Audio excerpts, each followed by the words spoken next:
Taller de medi. La força de l'aigua.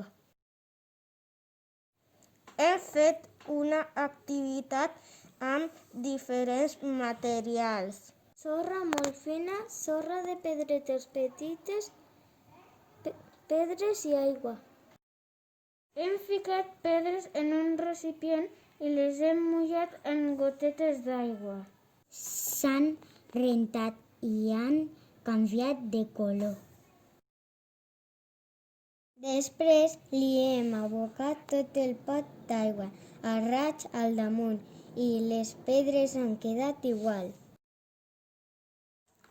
Amb el fang fet amb sorra molt fina també l'hem mullat amb gotetes d'aigua.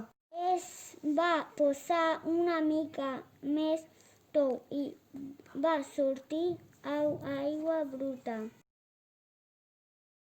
Després li van tirar aigua a raigs i es va partir per la meitat i l'aigua també sortia bruta.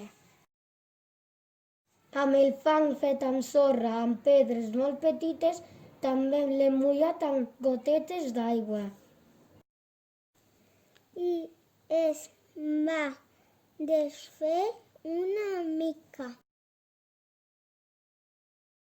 Després hi vam tirar un raig d'aigua i es va desfer tota.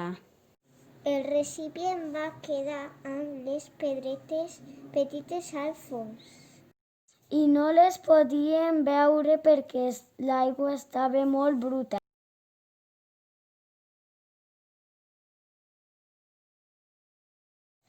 El material més resistent són les pedres.